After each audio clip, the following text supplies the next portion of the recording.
ఈ రోజు ఈ వీడియోలో సికందర్ అనే సినిమా గురించి మాట్లాడుకుందాం.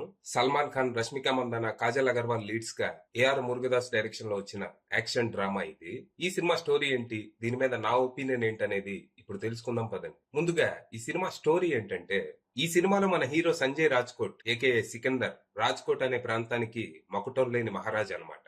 తరతరాలుగా ఈ ప్రాంతాన్ని వీళ్ళ ఫ్యామిలీయే పాలిస్తూ వస్తుంది. రాజ్యాలు పోయి రాజ్యాంగం వచ్చినా ఇప్పటికీ అక్కడి ప్రజలు ఏదైనా సమస్య వస్తే పోలీసుల దగ్గరకో పొలిటీషియన్స్ దగ్గరకో కాకుండా రాజ్కోట్ ఫ్యామిలీ దగ్గరికే వెళ్తూ ఉంటారు. ఇక మన సికిందర్ ఓ మనసున్న మహారాజు అన్నమాట. పేదలకు ఇల్లు కట్టించటం, అనాథలను ఆదరించటం, అడుక్కు తినే వాళ్ళకి అన్నం పెట్టడం లాంటి మంచి పనులు ఎన్నో చేస్తూ ఉంటాడు. ఇక రీసెంట్ గా మన సికిందర్ కి ఒక పెద్ద మినిస్టర్ తో గొడవ అయింది. ఆ గొడవల్లో సికిందర్ ప్రాణమైన తన భార్య సాయిశ్రీ చనిపోతుంది. సాయిశ్రీ ఆర్గాన్ డోనర్ అవడంతో తన వల్ల ముగ్గురి ప్రాణాలు నిలబడతాయి. అయితే ఈ విషయం మినిస్టర్ కి తెలిసి తన భార్య ఆనవాళ్లు కూడా ఈ భూమి మీద లేకుండా చెయ్యాలని ఆ ముగ్గురు ఎవరో కనుక్కొని వాళ్ళని చంపాలనుకుంటాడు. దాంతో ఆ ముగ్గురిని కాపాడే బాధ్యత మన సికిందర్ తీసుకుంటాడు. అంతేకాకుండా ఆ ముగ్గురు పర్సనల్ లైఫ్ లో ఫేస్ చేస్తున్న ప్రాబ్లమ్స్ ని సాల్వ్ చేయాలని కంకణం కట్టుకుంటాడు. మరి తర్వాత ఏం జరిగింది? అసలు సికిందర్ కి మినిస్టర్ కి మధ్య గొడవేంటి? సాయిశ్రీ ఆనవాళ్లు కూడా భూమి మీద లేకుండా చెయ్యాలన్నంత పగ మినిస్టర్ కి ఎందుకు? సికిందర్ ఏం చేశాడు? ఇంతకీ సాయిశ్రీ ఆర్గాన్స్ ఎవరికి డొనేట్ చేశారు? వాళ్లకున్న ప్రాబ్లమ్స్ ఏంటి?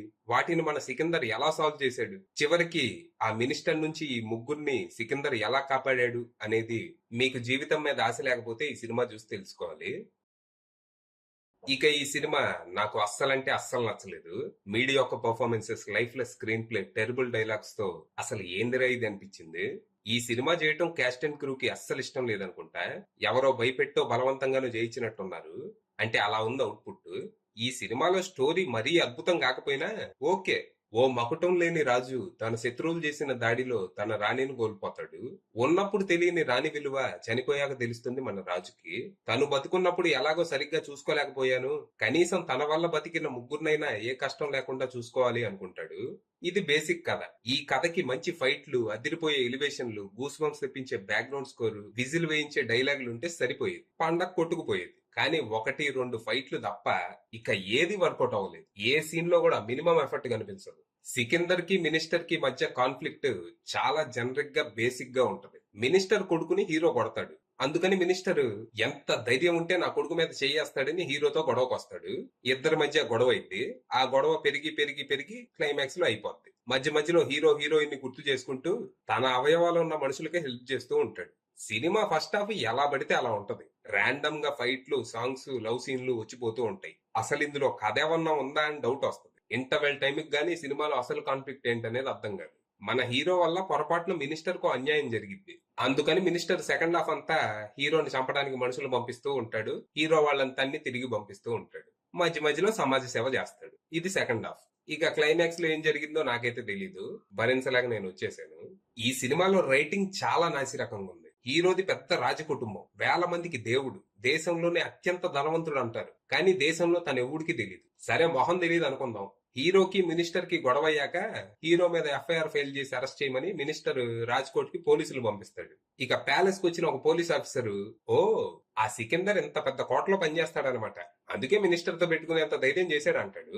దానికి పక్కన కానిస్టేబుల్, సార్ ఈ ప్యాలెస్ అయింది, ఆయన ఎవరో తెలుసా అని మొదలెడతాడు. వీళ్ళు వచ్చింది రాజ్కోట్ పోలీస్ స్టేషన్ నుంచే కదా. ఎవరి మీద ఎఫ్ఐఆర్ ఫైల్ చేశారో, ఎవరిని అరెస్ట్ చేయాలో తెలిసే ఉంటదిగా. ఆ పోలీస్ ఒకడే కాదు, సినిమాలో చాలా మంది ఇలాగే అంటారు. ప్రతి ఒక్కడు హీరో ఎవడో తెలియదు అంటాం, వెంటనే పక్కనోడు ఆయన ఎవరో తెలుసా అంటాం. పాపం ఇవన్నీ ఎలివేషన్లు అనుకున్నట్టున్నారు. ఇక పర్ఫార్మెన్స్ల విషయానికి వస్తే సల్మాన్ ఖాన్ గారికి ఇక్కడ చేయడానికి ఏమీ లేదు. ఆయన కూడా ఏమీ చేయలేదు. జస్ట్ స్లో మోషన్ లో అటు ఇటు తిరుగుతూ ఉంటారు అంతే. ఇక రష్మిక గురించి అంత తక్కువ చెప్పుకుంటే అంత మంచిది. సినిమాలో తను చెప్పే డైలాగులన్నీ అన్ఇంటెన్షనల్లీ ఫనీ ఉంటాయి. ఇద్దరి పేరింగ్ కూడా కుదరలేదు. ఇక కాజల్ అగర్వాల్ ఎందుకుందో తెలీదు. సత్యరాజ్ గారు కంప్లీట్లీ వేస్టెడ్ అని చెప్పొచ్చు. ఇక ధన్యా బాలకృష్ణకి మంచి రోల్ దక్కింది, ప్యాలెస్ లో పని మనిషి రోల్. ఇక సినిమాలో మిగిలిన ఆర్టిస్టులంతా హీరోనే ఏం చేయట్లేదు, మేము మాత్రం ఎందుకు చేయాలన్నట్టే చేశారు. ఇక ప్రీతం అందించిన పాటలు పర్లేదు అనిపించగా, సంతోష్ నారాయణ అందించిన బ్యాక్గ్రౌండ్ స్కోర్ చెత్తగా ఉంది. సినిమాటోగ్రఫీ, ప్రొడక్షన్ వాల్యూస్ పర్లేదు. ఇక డైరెక్టర్ ఏఆర్ మురుగదాస్ విషయానికి వస్తే ఆయన పనితనం అస్సలు బాలేదు. ఏమైందో మరి, ఆయనకి టైం లేదో లేకపోతే టాలెంట్ అయిపోయిందో అర్థం కాలేదు. పూర్తిగా డిసప్పాయింట్ చేశారు. రైటర్ గా, డైరెక్టర్ గా రెండు డిపార్ట్మెంట్స్ లో ఫెయిల్ అయ్యారు. ఫైనల్ గా చెప్పేది ఏంటంటే ఈ సినిమా చూడాలంటే టికెట్ అది కొనుక్కోవడానికి డబ్బులు ఉంటే సరిపోదు, ఇక్కడ దమ్ము దమ్ము కావాలి.